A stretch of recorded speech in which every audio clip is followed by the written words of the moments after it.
Donc, Bien. comme je vous disais là, dans l'email, je voulais juste commencer par vérifier quelques informations biographiques. Donc, d'après ce que j'ai lu, et je me dis que c'est vrai, vous êtes né à Lissala, Oui, je suis né à Lissala le 5 mai 1946.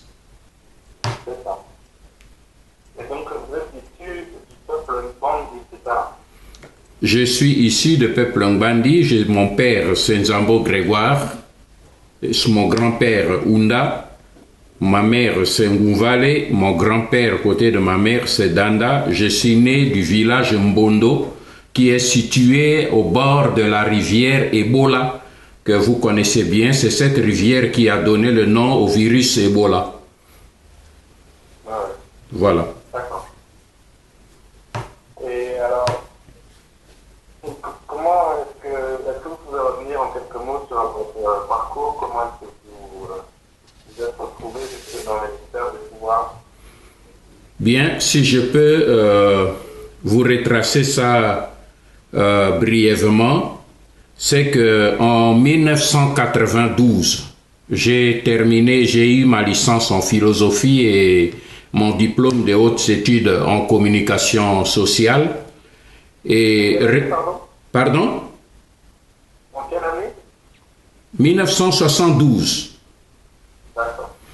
Oui. Et j'ai été retenu la même année comme professeur assistant à l'université et je n'ai pas pu exercer longtemps parce que à la fin de l'année 72, j'ai reçu la convocation de la présidence où je me suis présenté et j'ai été immédiatement retenu comme directeur au Centre national de documentation, donc le département extérieur, qui était le service de renseignement, qui était dirigé à l'époque par M. Mokolo et Seth Yale. Et en 73, de 73 à 75, j'ai fait quelques stages, plusieurs stages dans le monde. Et de 76 à 79, j'ai été à l'ambassade comme premier conseiller à l'ambassade du Zaïre à Bruxelles et directeur du centre culturel zaïrois pour toute l'Europe. Et en 79, j'ai été nommé administrateur général adjoint du service national d'intelligence qui venait de remplacer le CND, qui est service de renseignement, comme le numéro 2, et en même temps, comme j'ai été désigné aussi comme conseiller diplomatique du chef de l'État. C'est en cette année-là que on peut considérer que je suis entré réellement dans le cercle proche du président Mobutu. Et une année après, en 82, de 82 à 85, j'ai été nommé ambassadeur en Israël. Et en 85, février 1985, je suis rentré à Kinshasa où j'ai été nommé administrateur général de l'Agence nationale de documentation, donc service de renseignement, poste que j'ai occupé pendant 5 ans. Pardon? C'est l'équivalent de ce qu'on appelle aujourd'hui l'ANR. L'équivalent de l'ANR aujourd'hui, oui. Donc, j'ai occupé ce poste de février 85 jusqu'à avril 1990. Est-ce qu'on peut s'arrêter un tout petit peu sur cette expérience-là? Oui, Vous, administrateur général, donc ça veut dire que vous étiez le numéro 1 de l'organisation. bien sûr. D'accord. Et alors, quelles étaient un petit peu vos missions, vos activités à l'époque? Mais c'était l'activité de l'administrateur général, c'était la surveillance des frontières, la sécurité des frontières, la sécurité intérieure et extérieure. Je vous dis par exemple qu'aujourd'hui vous parlez du terrorisme, mais c'est nous qui avions commencé à à nous battre contre le terrorisme, parce qu'en ce moment-là, au moment où l'Europe était encore tranquille, c'est le moment où Kadhafi avait décrété la fatwa contre Mobutu, et nous avons fait face à plusieurs tentatives des incursions terroristes à l'est du pays, comme à l'ouest, tout près de nous, à Brazzaville. Nous avons combattu des terroristes qui étaient formés à Benghazi, qui avaient été envoyés par Kadhafi, et qui partaient aussi de la Tanzanie, et qui avaient été envoyés par Laurent Désiré Kabila pour leur formation là-bas. Voilà, c'était autant de missions. C'était à cette époque-là, le terrorisme venait de naître et nous devrions faire face à ça. Je vous donne ça comme un élément de référence, par exemple. Est-ce qu'à l'époque, la MD, Pardon? est-ce que la MD menait aussi des missions anti-sécurité?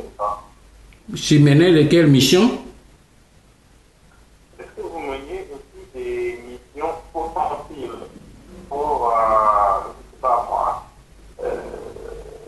déstabiliser les adversaires du Zaïre de l'époque, des choses comme ça? Mais quand l'adversaire vous attaque, la moindre des choses, c'est de pouvoir le contre-attaquer. C'est tout à fait normal. Il faut retenir une seule chose. Je vous ai donné un petit détail que dans l'année 93 jusqu'à l'année 95, j'ai effectué plusieurs stages de formation dans les meilleures écoles de formation de renseignement du monde, en Israël, aux États-Unis, en Allemagne fédérale et tout. Donc, c'est l'ANR que j'ai dirigé utilisait les mêmes méthodes que j'ai appris auprès de ces services de renseignement-là. Savoir prévenir le danger et contre-attaquer avant qu'on vous attaque.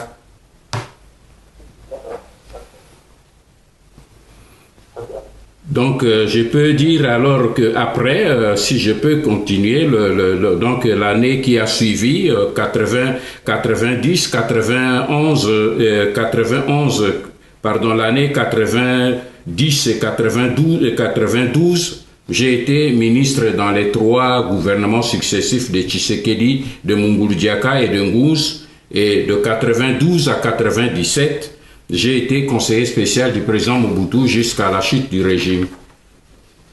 D'accord. Très bien. J'ai dit par ailleurs que vous aviez été pasteur dans une église. Je ne suis pas pasteur, je suis prédicateur. Je n'ai pas été consacré pasteur parce que pour être pasteur, il faut être consacré, mais je suis prédicateur.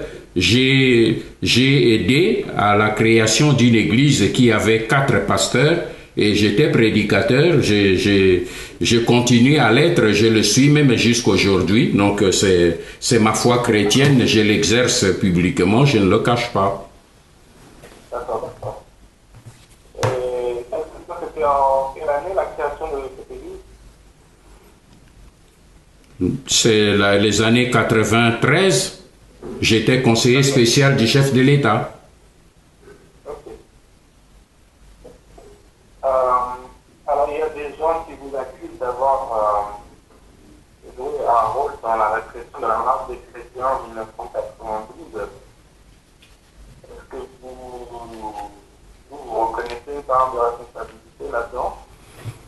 Ben, je crois que vous êtes journaliste. Vous avez pu, parce que on chante cette légende depuis plus de 20 ans aujourd'hui. Vous êtes journaliste. Je crois que vous avez fait vos investigations. Je vous renvoie simplement à une référence qui à vos yeux devrait au moins paraître objective. Il y a eu la conférence nationale souveraine du Zaïre, qui a fait des enquêtes sur ce dossier, que ce soit le dossier des prétendus massacres de Lubumbashi, comme le dossier des massacres des chrétiens. Eh bien, ceux qui ont mené l'enquête, c'était les opposants de Mobutu et donc mes ennemis politiques. Donc, ils n'avaient aucune raison de pouvoir me faire des cadeaux. Alors, je vous renvoie aux conclusions de ce document officiel qui existe aujourd'hui. eh bien, il y a là la responsabilité du gouverneur, du ministre de l'Intérieur. C'est parce que vous êtes en Europe, quand il y a les manifestations, ce n'est pas la responsabilité du ministre de la Défense, on a vu ça nulle part, c'est le ministre de l'Intérieur qui se charge de la répression des manifestations, si répression il y a. Donc les enquêtes qui ont été menées par les ennemis de Mobutu, les ennemis politiques, les adversaires politiques de Mobutu ont conclu à la responsabilité du ministre de l'Intérieur, du gouverneur de la ville de Kinshasa, du gouverneur militaire de la ville de Kinshasa, et ils ont établi la responsabilité du gouvernement du premier ministre Nguz Karlibonde. Le nom d'Honoré Ngwanda ne figure nulle part. Alors allez poser la question à ceux qui imputent cette responsabilité de vous apporter leurs preuves. D'accord. Je crois qu'à l'époque où il était nommé dans certains milieux, Terminator. Qu'est-ce que vous pensez de ce surnom? Mais c'est à moi de vous poser la question de ce que vous pensez de ce nom. Moi, je n'y pense rien du tout. Moi, je sais seulement une seule chose, et je vous renvoie encore une fois de plus au document de la Conférence nationale souveraine.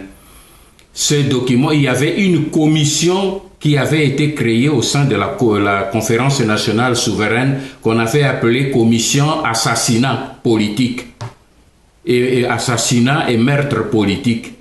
Et cette commission-là avait été une fois de plus dirigée par l'opposition, Issor et alliés à l'époque, qui comprenait des magistrats, des anciens responsables des services qui étaient passés dans l'opposition, qui ont mené l'enquête et ils ont lancé l'appel à tout le peuple congolais zaïrois de l'époque pour que tout homme ou toute famille qui a été victime d'une quelconque assassinat ou bien victime d'assassinat politique dans sa famille, qu'il vienne déposer plainte. Vous savez qu'il y a eu plus de 3000 plaintes qui ont été déposées.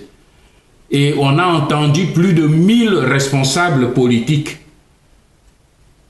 Je n'ai reçu aucune convocation. Et quand on a conclu la liste de ceux qui étaient rendus responsables de l'assassinat politique depuis 1960 jusqu'à 92, la date de la conférence, le nom d'Honoré Ngwanda, vous ne le trouverez nulle part dans ce grand document qui a fait la toilette de tous les assassins et de tous ceux qui sont complices des assassinats. J'ajoute un élément de plus pour terminer. Ça fait 20 ans que je suis à l'extérieur. Je ne suis ni ministre, ni député, donc je n'ai aucune immunité pour la protection. J'ai lancé un appel un défi à tous les Congolais et à toute la presse internationale de trouver une seule famille congolaise qui a été victime d'assassinats ou même de brimades de la part d'Honoré Ngwanda. Qu'il porte plainte en Europe. Vous avez vu le cas de Hissène Habré. Il était chef d'État. Mais les familles qui étaient victimes ont porté plainte, on l'a jugé. Mais moi j'attends depuis 20 ans qu'une seule famille congolaise, zaïroise, porte plainte contre moi. Il n'y a encore aucune plainte. Et vous continuez toujours à me poser des questions sur un nom qu'on colle sur le dos de quelqu'un. C'est à moi de vous poser la question. Est-ce que vous faites votre travail de journaliste? C'est moi, je vous poserai plutôt cette question-là. Quel résultat avez-vous eu? Parce que moi, je peux vous tromper, mais moi, je vous donne les pistes qui peuvent vous permettre de faire du bon travail. D'accord, mais c'est pour ça que je pose la question. Alors,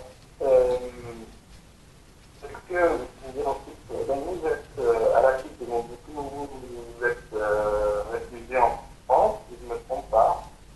Est-ce que vous pouvez nous raconter aussi un peu ce qui vous a amené jusqu'à la création de la FARECO en 2005? Ben, je vais vous retracer volontiers mon parcours après la chute de Mobutu, parce que il n'est pas aussi riche mais il n'est pas aussi pauvre. Le 17 mai, depuis que Mobutu est tombé, moi j'avais pris ma décision de faire ma retraite politique. Je m'étais retiré de la politique. Et depuis 1977 jusqu'en 2001, je mets quiconque à défi de pouvoir citer de trouver quelque part une seule déclaration politique d'Honoré Ngwanda. Ça n'existe pas. Je ne l'ai pas fait. Donc, je me suis retiré. En 1998, Kagame et Museveni, quand ils sont entrés en conflit avec Laurent Désiré Kabila, ont envoyé des émissaires, j'étais en Afrique du Sud, pour me demander de créer une rébellion, entre guillemets, pour combattre Laurent Désiré Kabila et me mettre à sa place. Je les ai envoyés promener. Pardon?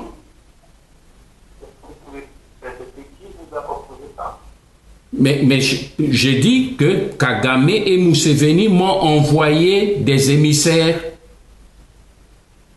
J'étais en Afrique du Sud et ce n'est pas la première fois que j'en parle. Ils le savent, ils ne peuvent pas le nier. Ils m'ont envoyé des émissaires en Afrique du Sud pour me demander. C'est lorsque j'ai refusé qu'eux se sont retournés vers d'autres. C'est après qu'il y a eu le RCD qui a été créé avec Wamba Diawamba et le MLC avec Jean-Pierre Bemba. Mais avant qu'ils puissent prendre ces Congolais, ils s'étaient adressés à moi. J'ai refusé. C'est pour vous dire que ma décision de retraite politique était ferme. En 98, j'ai préféré plus me consacrer à une critique interne, à une réflexion interne sur la marche de la Deuxième République, et le résultat c'est que j'ai écrit le livre Ainsi sonne le glas qui est sorti en 1998. Mais en 1998 et 99, Laurent Désiré Kabila à son tour m'a envoyé 2 fois l'émissaire à Paris. En ce moment-là, je n'étais plus en Afrique du Sud, j'étais en France. Il m'a envoyé 2 fois l'émissaire, en la personne de Célestin Kabouya Lumuna, pour me demander de rentrer au pays et de travailler avec lui. Et j'ai refusé, parce que ma décision de ne plus m'engager dans les affaires politiques était ferme. Et je lui ai dit, et surtout, je n'ai pas à aller travailler avec les étrangers qui occupent le pays, les étrangers que vous avez amenés et qui occupent le pays. Et j'ai créé en ce moment mon cabinet de conseil qui travaillait avec des chefs d'État d'Afrique et de l'Amérique latine. Et c'est en 2001, lorsque on a assassiné Laurent Désiré Kabila. Et lorsque on a surtout imposé un jeune homme qu'on a appelé Joseph Kabila, et que je savais qu'il n'existait pas un fils à Laurent Désiré Kabila qui s'appelait Joseph Kabila. Je vous ai donné tout à l'heure mon cursus au niveau des services. J'ai été directeur des services spéciaux, directeur des services d'études. J'ai été numéro 2 des services de renseignement extérieur. Donc tout à l'heure, vous m'avez posé des questions. J'ai dit, je m'occupais des menaces qui venaient de l'extérieur. Et Laurent Désiré Kabila était parmi ces menaces-là. Donc je m'occupais de lui. Je connaissais bien tout le dossier et je savais qu'il n'avait pas un enfant qui s'appelait Joseph Kabila. Et j'ai compris que le processus d'occupation qui a commencé depuis 1976 venait de se matérialiser. C'est en ce moment-là que j'ai mis fin à ma décision de me retirer volontairement de la politique pour m'engager dans la bataille pour empêcher que mon pays puisse partir définitivement aux mains des étrangers, puisse être balkanisé. C'est dans le sens de ce combat-là qu'en 2006, d'abord en 2004, j'ai écrit le livre de Crime organisé, l'enquête et les réflexions que j'ai faites pour apprendre et révéler au peuple congolais et surtout à la jeunesse intellectuelle congolaise les vérités qu'on leur cache derrière la situation de crise que connaît notre pays depuis 1996. C'est là qu'à leur demande et sous cette pression, j'ai créé la Pareco pour conduire le combat que je continue à conduire aujourd'hui pour arriver et parvenir à la libération du Congo, de l'occupation étrangère du Rwanda, de l'Ouganda et des autres pays étrangers. Voilà. En 2006, vous avez dit?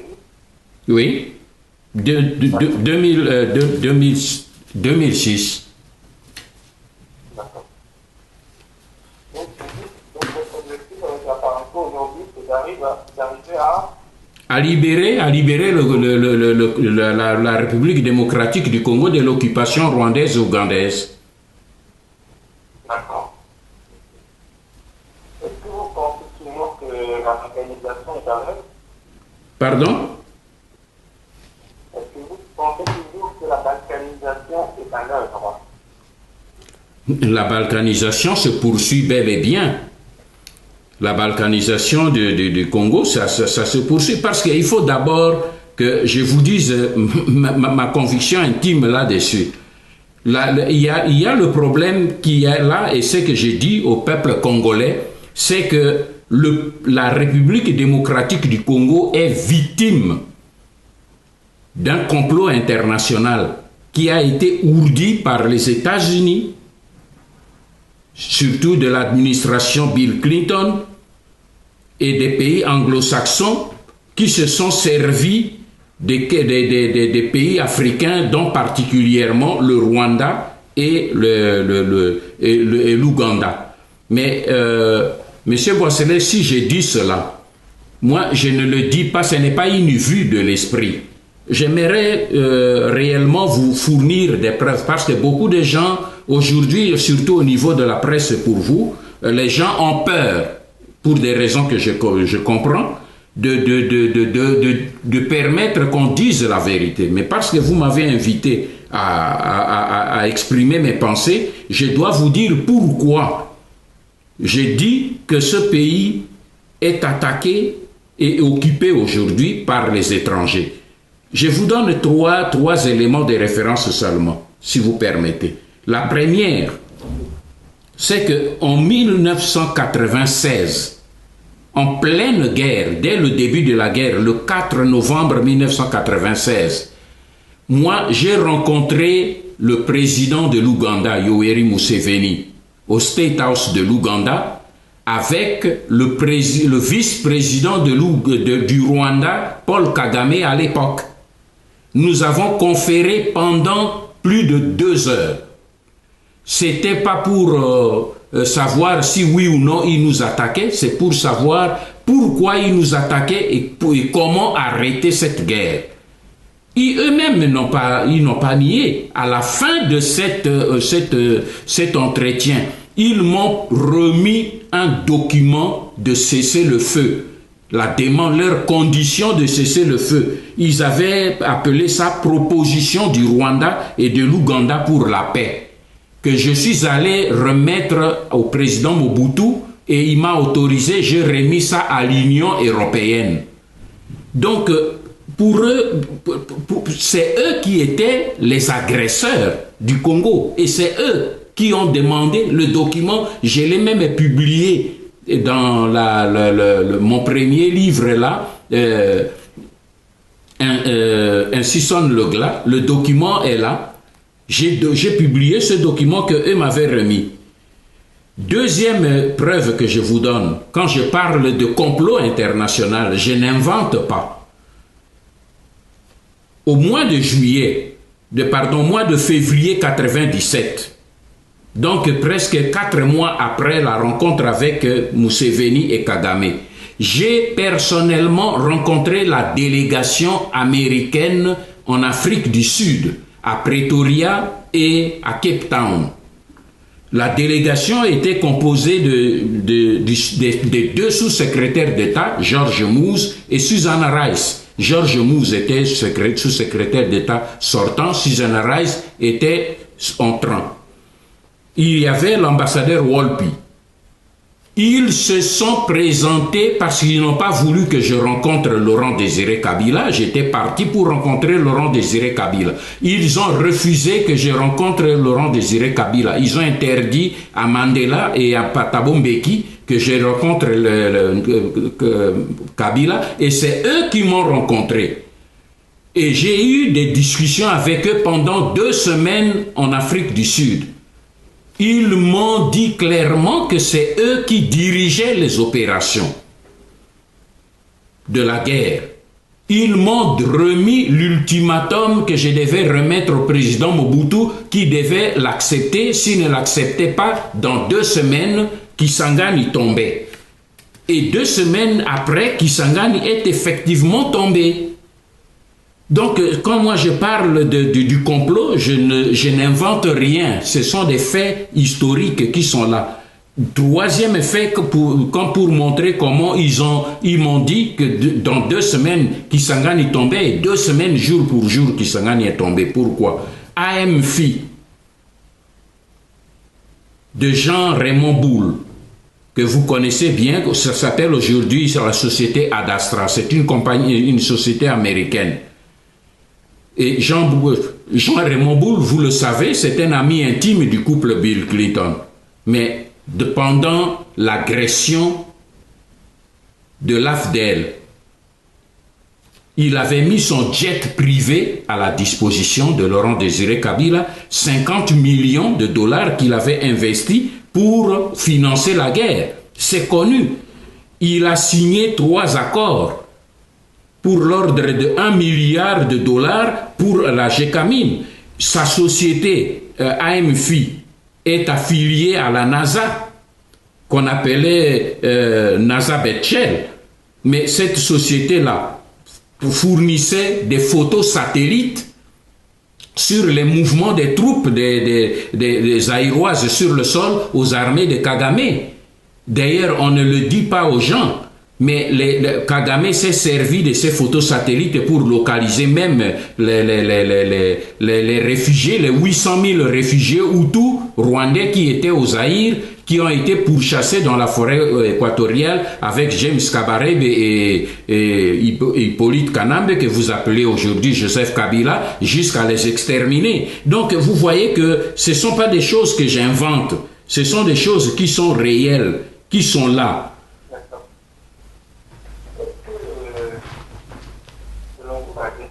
La description de la RDC qui est bien suivie et voulue par les anglo-saxons, est-ce qu'elle fait partie de ce qu'on appelle le nouvel ordre mondial?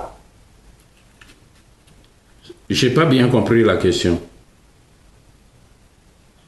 Est-ce que vous connaissez cette théorie selon laquelle les États-Unis ont voulu imposer un nouvel ordre mondial? Oui, mais moi, je ne me cramponne pas à des formules préfabriquées de nouvel ordre mondial, mais si vous lisez si vous avez lu mon livre Crime organisé, j'ai relevé là-dedans les détails concrets de dispositions et des déclarations des hommes politiques américains.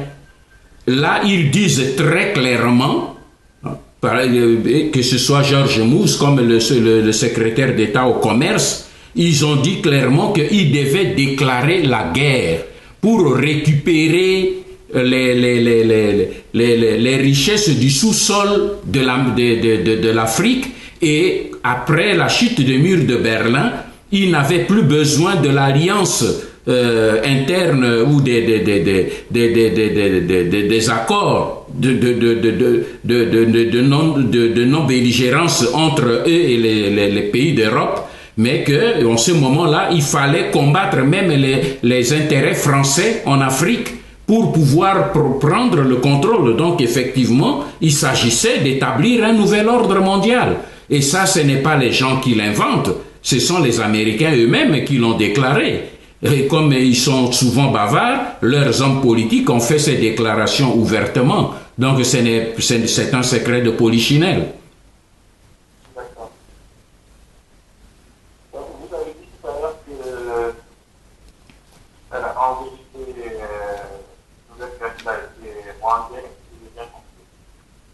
Mais oui, tout le monde le sait. Tout le monde sait que Laurent Désiré, que Joseph Kabila est rwandais. Ça, tout le monde le sait. Quand j'ai révélé ça, j'ai été le premier à le dénoncer au mois de janvier 2001. Mais j'ai été relayé par d'autres personnalités.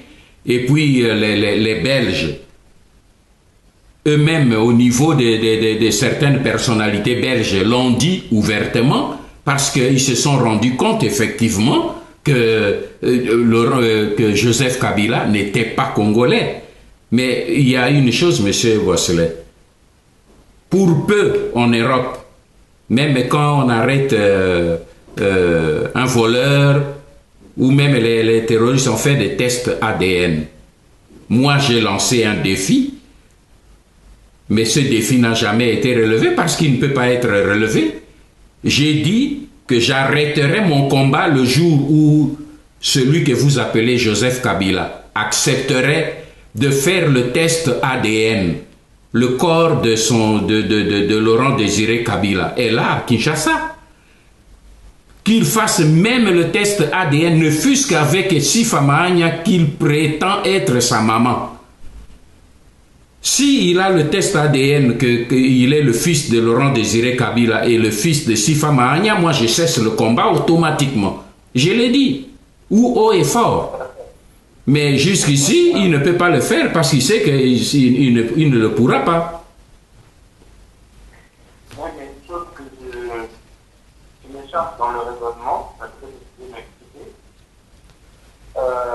Admettons que ça ne soit pas vraiment possible.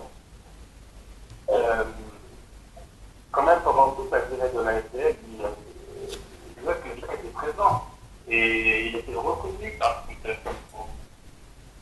Donc, on a dit que c'est conflit avec tout le monde. Mais qu'est-ce que ça change à la question? Vous voulez reprendre parce que je ne vous entends pas très bien là. Je vais reprendre. Je disais, si on admet que Joseph Kabila n'est pas son fils biologique, oui. que Laurent Désiré. Oui. Bon, il reste que malgré tout, pendant toute la durée de la FDL, Joseph Kabila est présent au sein de la rébellion. Et il avait été adopté plus ou moins par Laurent Désiré Kabila. Donc, même si ce n'est pas son fils biologique, qu'est-ce que ça change? Mais là, sincèrement, je trouve votre question très grave. Selon vous, un Congolais peut se déplacer et aller se présenter comme un candidat aux élections en France. Et ça ne pose pas de problème, ça ne change rien. Et un Français peut se déplacer et aller poser sa candidature aux États-Unis et ça ne change rien. Parce que, moi, je ne sais pas, quand il s'agit du Congo, les gens réfléchissent comme si le Congo, c'est un pays de non-droit. Parce que...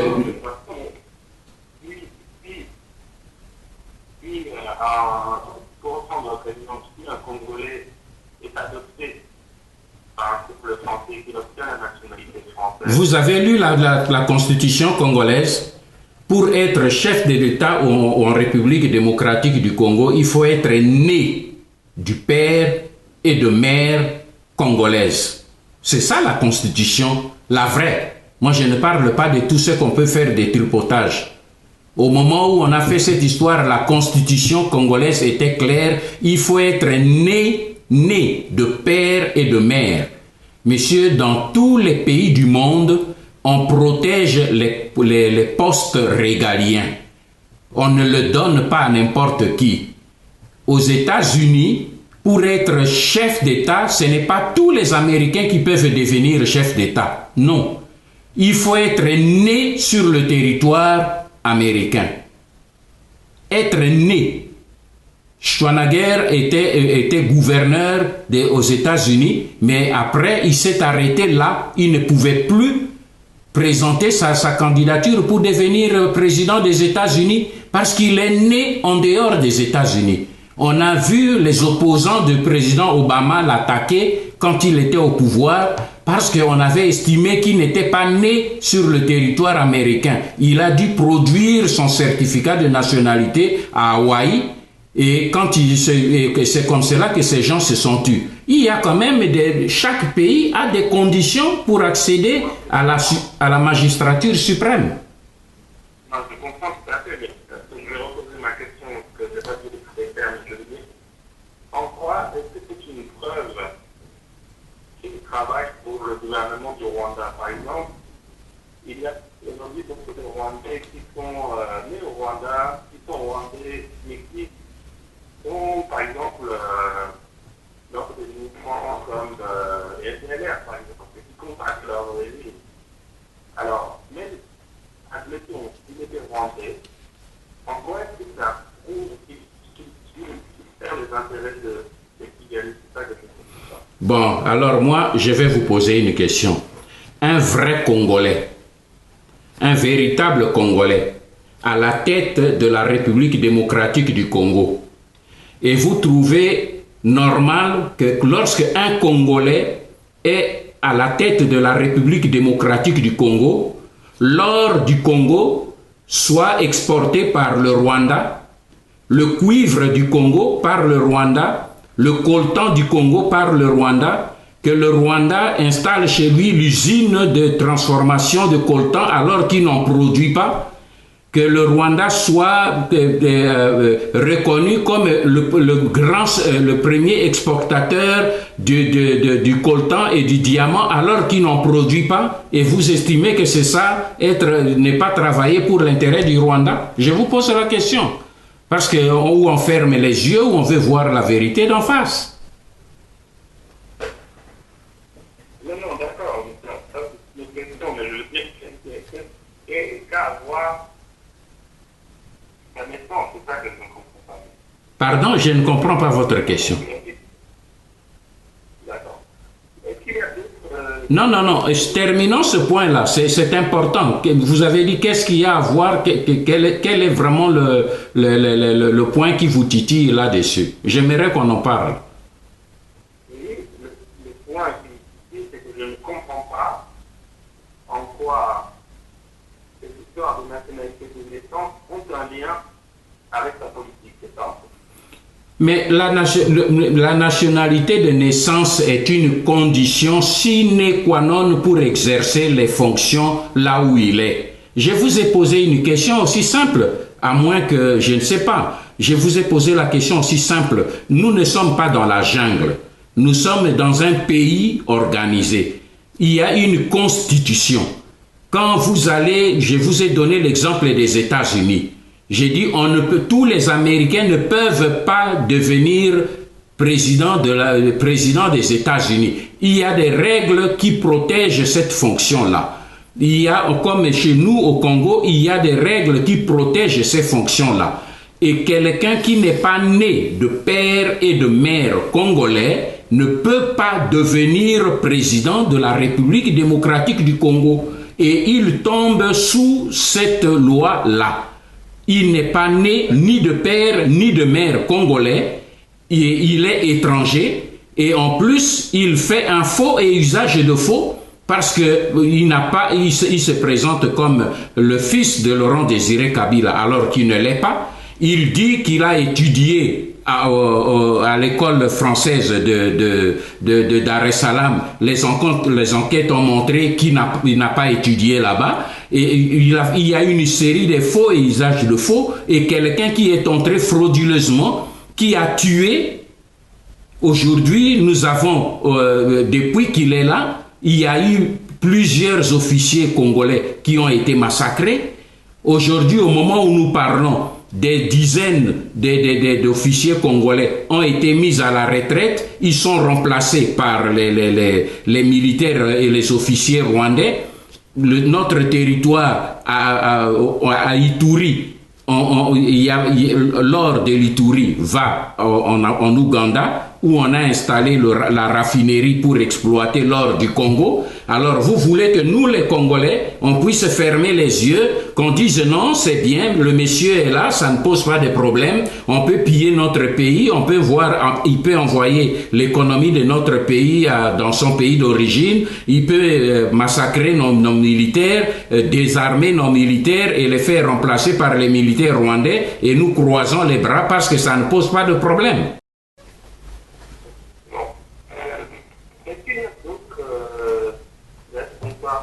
Congolais que vous accusez d'être enregistré de nationalité rwandaise. J'écris moi sur votre site internet les noms de Kengo, de Kamere, qui en a d'autres encore.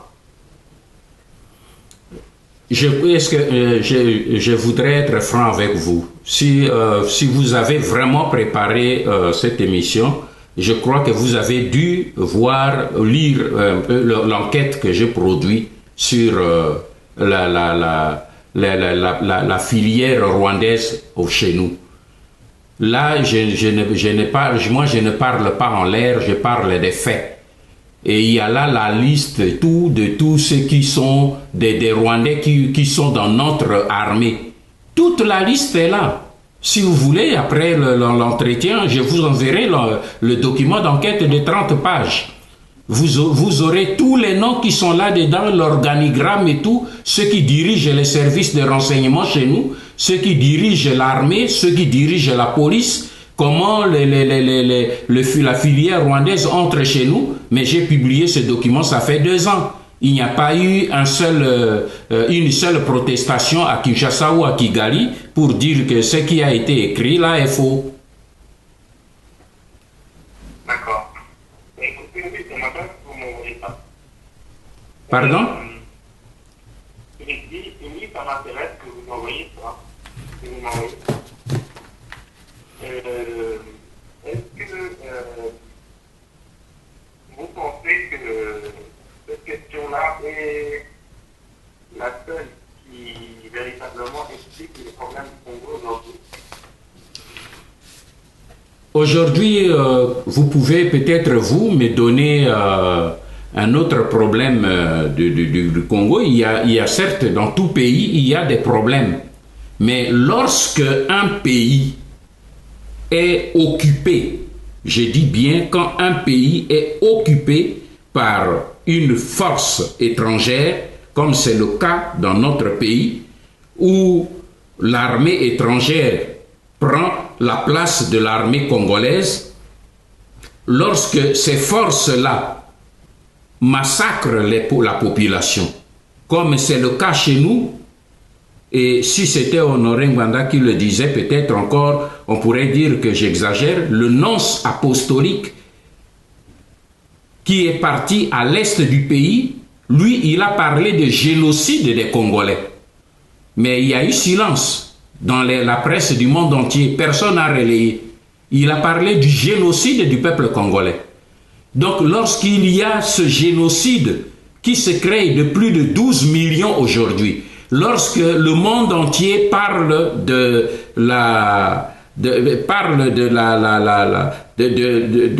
Kinshasa, de la RDC comme capitale du viol, et les ONG établissent 1000 viols par jour dans le pays où vous êtes là en France. Quand il y a un cas de viol, c'est toute la presse qui est debout. Mais chez nous, c'est 1000 viols par jour établis par les ONG. Et ça n'émeut personne, ça ne dérange personne. Ben moi, je crois qu'en ce moment-là, quand tout le pays est occupé et qu'on demande au peuple congolais aller plutôt au dialogue, aller faire de la démocratie, mais quand l'Irak a envahi la Koweït, le monde n'a pas parlé de démocratie ni de dialogue. On a vu la mobilisation de l'armada pour aller libérer Koweït.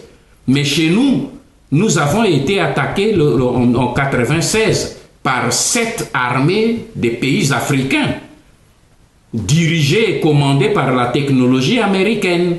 Ce sont les vérités, ce sont des faits. Alors, quand cette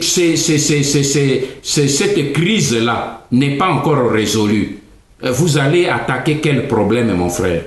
Moi, j'estime qu'il y a certainement d'autres problèmes, mais tant que le problème de l'occupation, quand il y a eu l'occupation française par l'Allemagne nazie, je ne crois pas qu'il y avait d'autres priorités avant la libération qu'on a fait prévaloir, s'il fallait faire le recensement, s'il fallait voir les problèmes économiques, s'il fallait voir les problèmes sociaux, tout était relégué au second plan. Parce qu'un pays qui n'est pas souverain, on ne peut rien faire avec un pays qui est occupé et esclavagisé.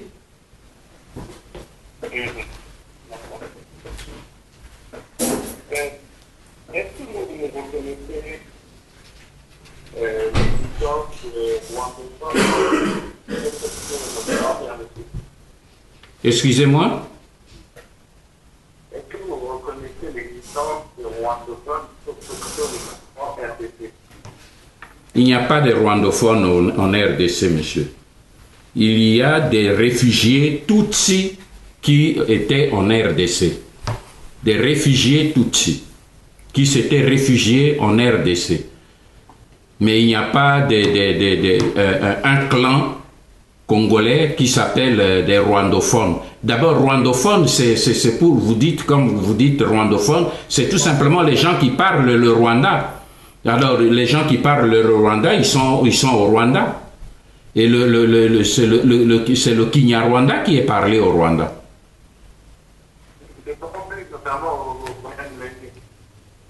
Pardon? Je pensais notamment au Banyamulenge qui s'appelle Jésus, qui sont arrivés avant l'indépendance. Mais vous êtes en train de raconter des histoires, monsieur Pierre. Essayez quand même de vous informer. Vous ne pouvez pas me donner une carte du Zaïre avant 1960 où se trouve une tribu ou un territoire Banyamulenge. Ça n'existe pas. Les Banyamulenge, ça a apparu en 1972. Voilà, je vous donne la précision. C'est en 1972 que l'appellation Banyamulenge est sortie. En 1960, il y a eu même la lettre du commissaire général aux réfugiés. J'ai le document, je l'ai mis même dans un de mes livres, qui s'adressait aux réfugiés rwandais de Banyamulenge. C'est écrit noir sur blanc. Et leur disant, vous êtes des réfugiés, ne vous ingérez pas aux problèmes politiques du Congo. Ça s'appelait encore Congo à l'époque, c'était en 1960. Alors ne racontez pas des histoires, arrêtez de faire de la confusion dans la tête des Congolais. Il n'y a pas, je vous mets au défi, présentez-moi, envoyez-moi, moi je vous enverrai les documents, mais vous envoyez-moi les documents des documents historiques, un document officiel où vous trouvez une tribu Banyamulenge avant 1960 ou 72 en République démocratique du Congo. Je vous mets au défi.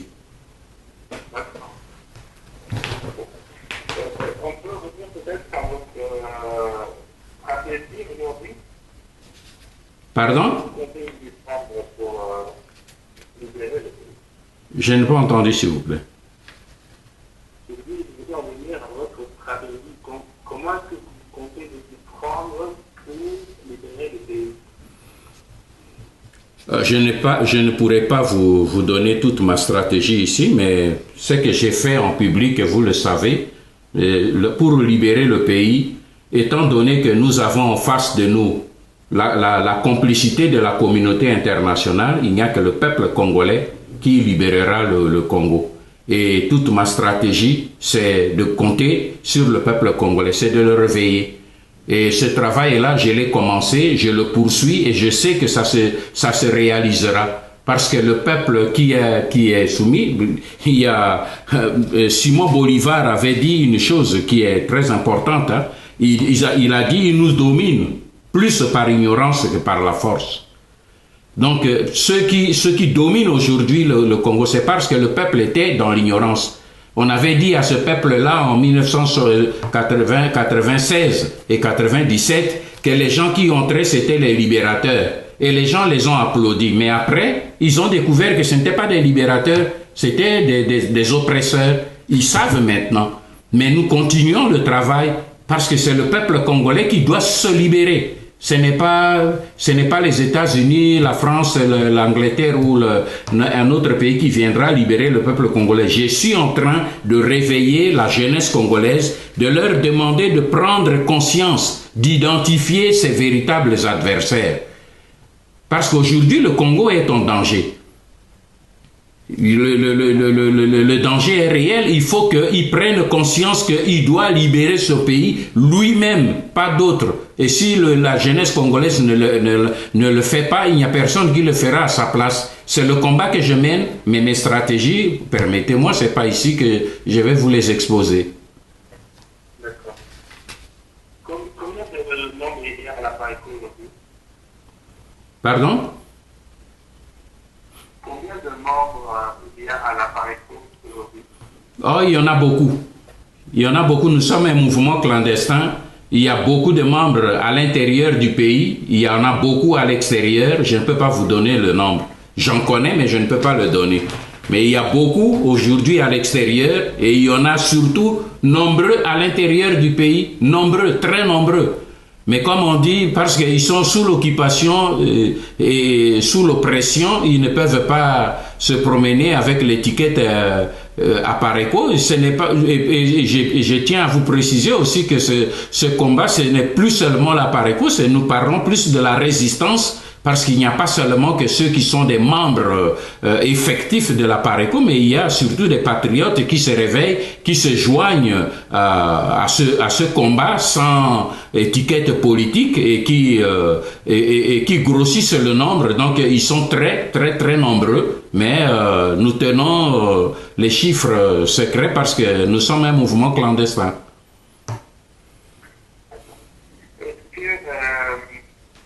Parmi vos modes d'action, il y a l'utilisation de ce qu'on appelle des combattants dans les associations de responsables quand ils voyagent en Europe. L'utilisation quoi? C'est ce qu'on appelle les combattants. Est-ce que parfois vous utilisez ce mode d'action-là, la gestion des responsables congolais quand ils passent en Europe? Non, écoutez, le problème des combattants, ça c'est l'affaire des politiciens de l'opposition, qui se disent de l'opposition. C'est eux qui utilisent les combattants. Nous, on n'utilise pas les combattants parce que nous estimons que le combat que nous avons aujourd'hui, ce n'est pas le combat de la démocratie. Eux, ils mènent le combat de la démocratie. Et nous trouvons que c'est un placebo qui ne soigne pas le vrai problème, qui est le problème de l'occupation. Ça, c'est pour endormir le peuple congolais. On peut lui donner un calmant pour dormir, mais tant qu'on ne fait pas l'opération pour pour soigner la maladie proprement dite, on peut faire tomber la fièvre, mais si on ne soigne pas la malaria, on finira par faire mourir le patient. Donc nous combattons le véritable fléau et les autres qui s'appellent des combattants et ils veulent s'occuper de la démocratie. Ce sont deux choses différentes. Pourquoi est-ce que vous vivez aujourd'hui? Pardon? Pourquoi est-ce que vous vivez? Quelles sont vos sources de revenus depuis votre exil? Mais c'est ma vie privée. Moi, je n'ai pas expliqué aux gens comment je vis, c'est ma vie privée. Moi, j'ai fait mes affaires, j'ai mes activités, j'ai fait mes affaires. Donc, ça, c'est ma vie privée. Je n'ai pas à l'exposer sur la toile publique.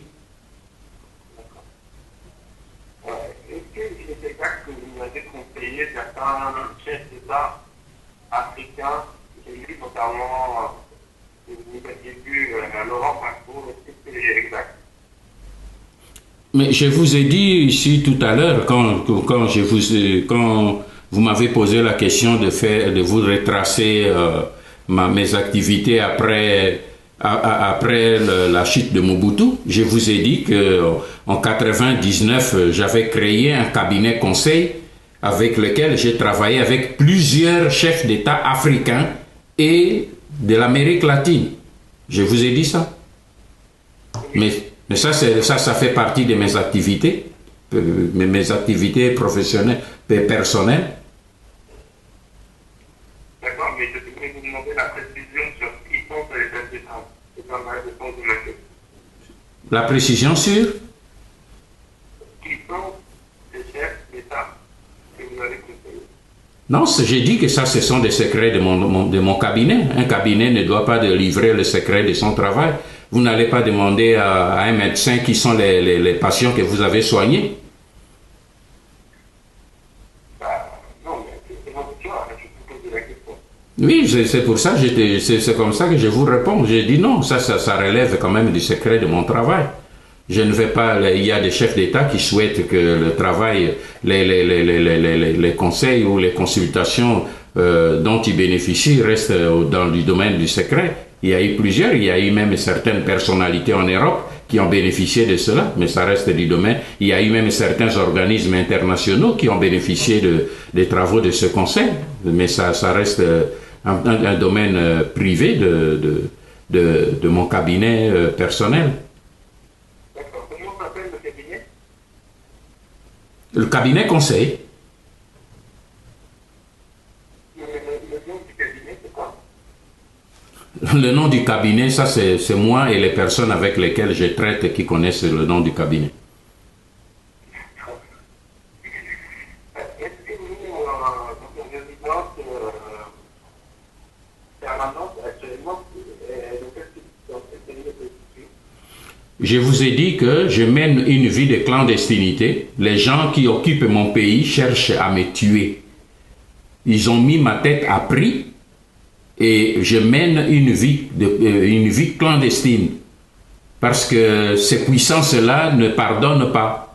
Alors, même pour faire cette interview, on a dû prendre certaines dispositions particulières pour qu'on réalise cette interview par téléphone. Permettez-moi que tout ce qui touche mes activités personnelles, mes déplacements, c'est du domaine du secret. Ce n'est pas de la phobie, mais je suis un responsable.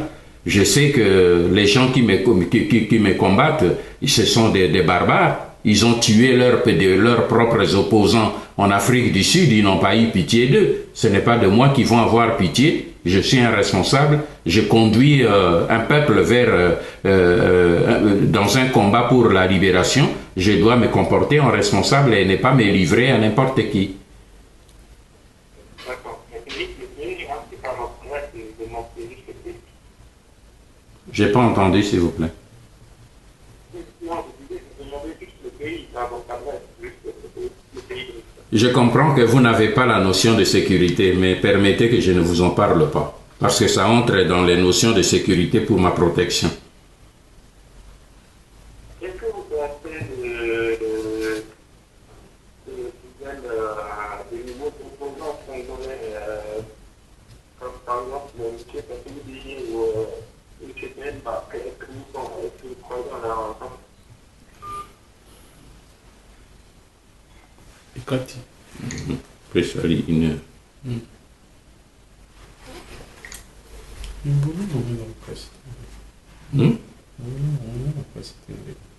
Vous me dire ma question.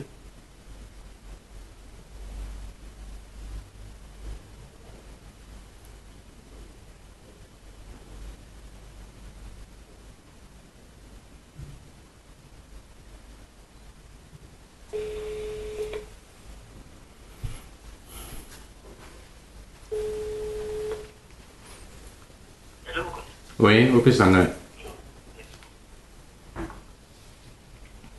Oui, allô? Oui, On peut reprendre? oui. Vous permettez, je ne suis pas là pour parler des autres. Je suis là pour parler de moi. Les autres, Jean-Pierre Bemba, c'est un citoyen congolais. Il peut faire ses activités, il peut avoir ses choix politiques. Donc, je n'ai pas à porter un jugement. Si vous me demandez le jugement sur l'ensemble ou de la classe politique, là je peux, mais je ne veux pas être là pour m'attaquer aux personnes. Je ne veux pas. Ce que je peux dire tout simplement concernant Moïse Katumbi, c'est que je le mets dans le même sac que Hippolyte Kanambe, que vous appelez Joseph Kabila, parce que je sais que ce n'est pas moi qui le dis, mais c'est lui-même a avoué à l'époque, au moment où il ne pensait pas qu'il allait lui aussi jouer le même jeu de Moïse Katumbi, d'Hippolyte Kanambe, qu'il est citoyen zambien. Il y a les faits qui le prouvent, il y a les documents qui sont là du gouvernement zambien qui le réclamait en tant que citoyen zambien et tout. Et aujourd'hui, j'estime qu'il est parmi ceux qui viennent encore ajouter à la confusion dans ce que nous avons déjà avec les Rwandais pour essayer, quand il était gouverneur, pour reprendre un peu le cas qu'on a discuté tout à l'heure, quand Katumbi était gouverneur, ça ne me gênait pas. Parce qu'un étranger peut, dans notre constitution, exercer le rôle de ministre, exercer le rôle de gouverneur, ce n'est pas un problème. Mais à partir du moment où un étranger veut concourir à la magistrature suprême, ça pose problème. Et là, je dis, niet. Là, je dresse les Congolais pour dire, ah voilà un deuxième danger qui se pointe à l'horizon. Nous devons faire attention pour ne pas retomber on est en train de se battre pour se libérer d'une occupation. Il ne faut pas qu'on passe d'une occupation à une autre occupation par l'intermédiaire de l'imposture. Mais quant aux individus particulièrement, vous permettrez que je n'aie pas de jugement personnel. D'accord. Qu'est-ce que vous pensez de vos anciens compagnons qui, à des degrés divers, sont rentrés au Congo et pour certains exercent des responsabilités politiques? Je dirais d'abord ce que vous avez dit, la question que vous avez posée en ce qui concerne la classe politique en général. Parce que là, je pourrais peut-être vous donner mon point de vue sur la classe politique et après je pourrais vous parler de mes anciens compagnons mobutistes qui sont au pays là. Au niveau plutôt de la classe politique, moi je peux vous dire personnellement que mon point de vue est assez négatif. Parce que, appelons le chat par son nom, aujourd'hui même tous les pays africains qualifient notre classe politique congolaise de médiocre. Et je crois qu'ils n'ont pas tout à fait tort, ils ne sont pas trop sévères. Parce qu'il y a dans la classe politique congolaise aujourd'hui l'absence totale d'idéal, c'est-à-dire de valeurs politiques.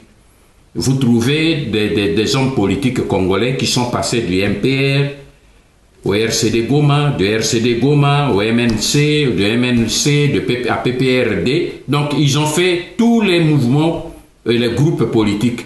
Donc ça traduit, ça pose un problème réel de la versatilité politique qui traduit une certaine absence d'idéal politique. Et ça, pour les leaders politiques, c'est dangereux surtout pour le peuple. Ce qui fait que c'est ça qui fait la force de ceux qui pillent aujourd'hui notre pays, comme celui qui est là, Joseph Kabila, qu'on appelle Joseph Kabila. Mais aujourd'hui, il peut faire passer n'importe quelle décision moyennant quelques billets de dollars. Donc, pourquoi? Parce que c'est à cause de la corruptibilité. Il peut faire passer n'importe quelle décision au niveau du Parlement, comme au niveau de la classe politique, au niveau des dialogues, ce qu'ils appellent dialogue. Mais il suffit de faire passer les enveloppes pour que la décision qu'il veut puisse passer. Donc, c'est ce qui fait que... Pardon? Ça ne se passait pas comme ça à l'époque de Mobutu. À l'époque de Mobutu, nous n'étions pas sous l'occupation. Hein. Mobutu était congolais. Là, nous étions à l'époque de la dictature. Moi, je ne parle pas de la dictature, je parle ici de l'occupation. Parce que pour la dictature ne fait pas perdre le pays. Et on peut combattre la dictature et on l'a combattu, mais le problème qui est ici, c'est que nous sommes devant le danger de perdre la nation congolaise.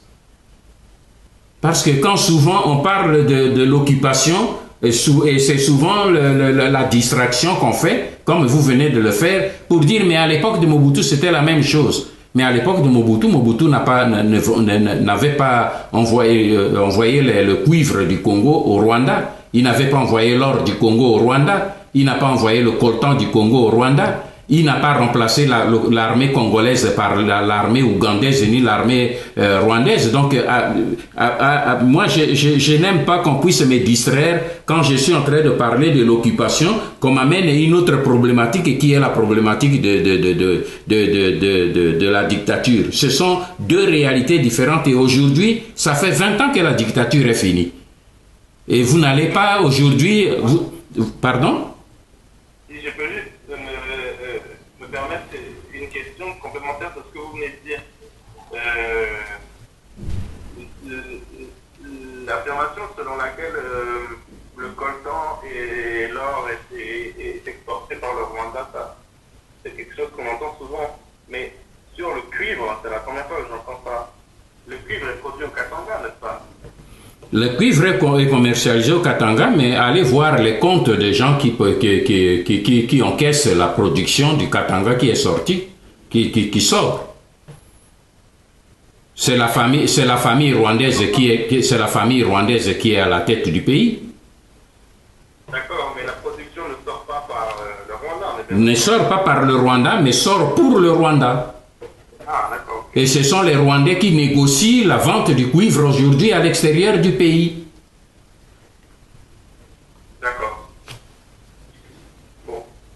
Si on prend un petit peu tous les anciens collaborateurs de Mobutu que vous avez côtoyés, je pense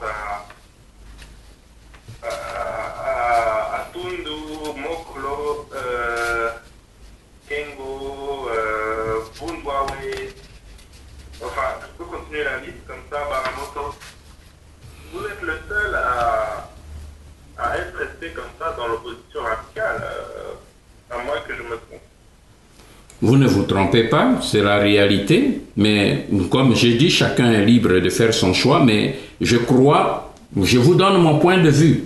Je crois que nous qui avions été à côté du président Mobutu, qui avons exercé dans la Deuxième République, nous portons quand même une responsabilité collective dans ce qui arrive aujourd'hui dans notre pays.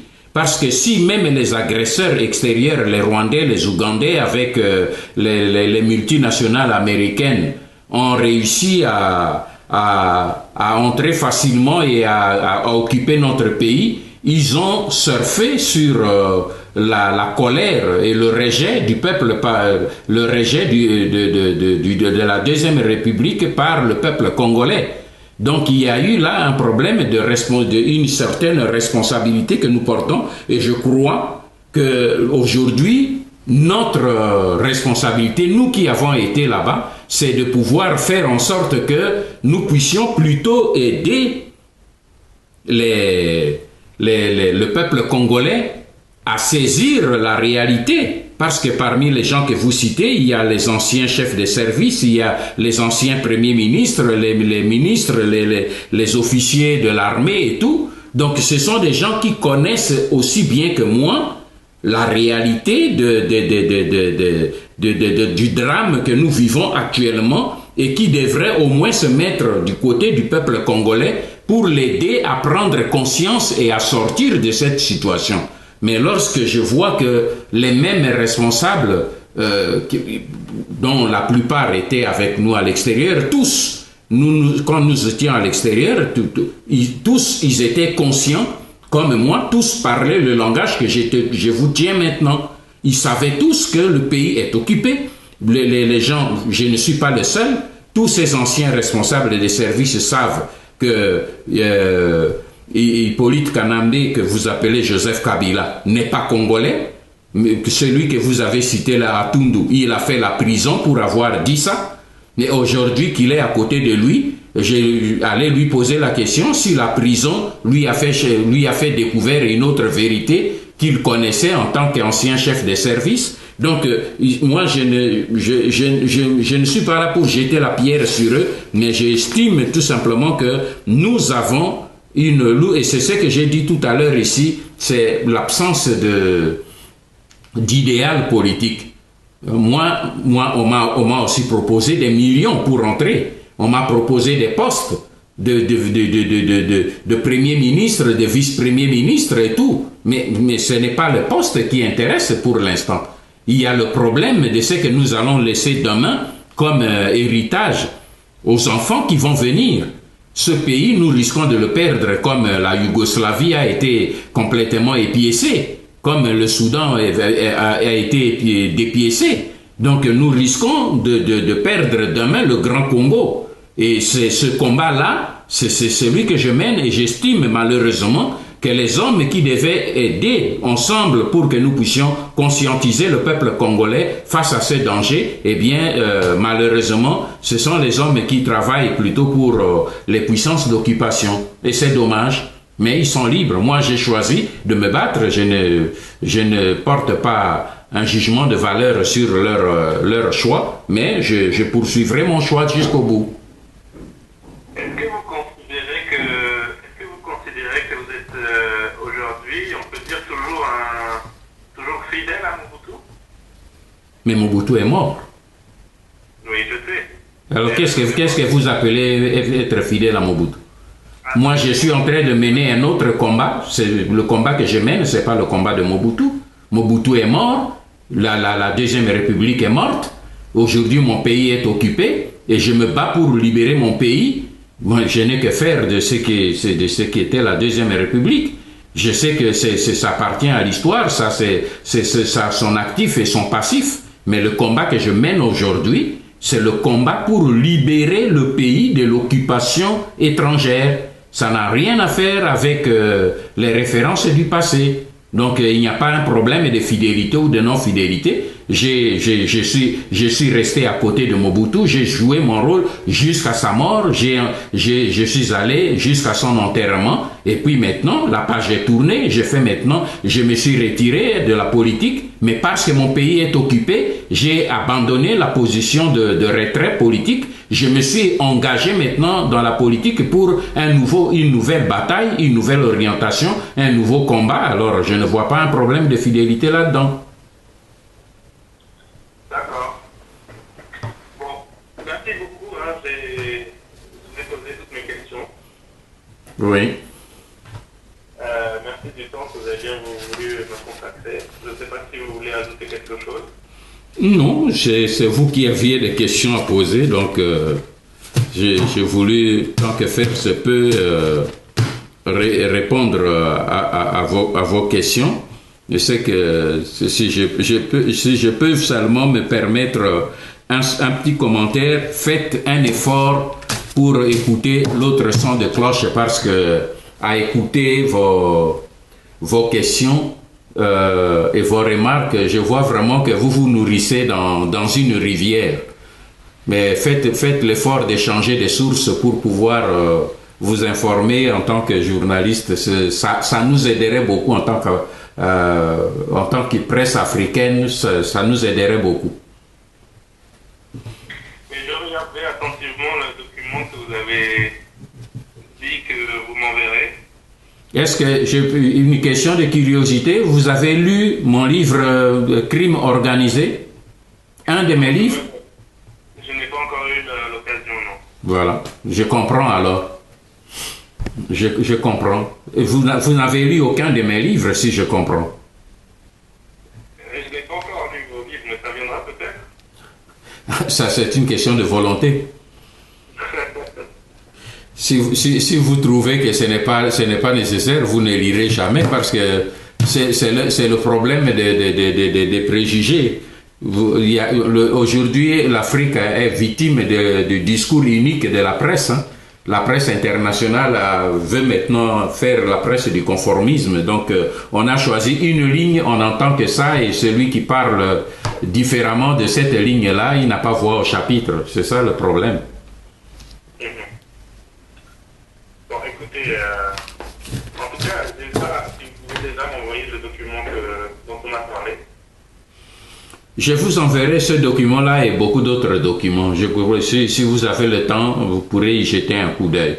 Je vous enverrai ce document-là, je vous enverrai même certaines interviews que j'ai passées parce que j'ai compris vraiment en vous écoutant que vous ne vous abreuvez qu'à la source des Rwandais à Kinshasa et à Kigali, mais vous ne vous donnez pas la peine de savoir que pensent les Congolais, les vrais Congolais, sur la réalité de leur pays. Et je vous exhorte vraiment à faire cet effort parce que vous aiderez l'opinion nationale et internationale à essayer de comprendre certaines choses.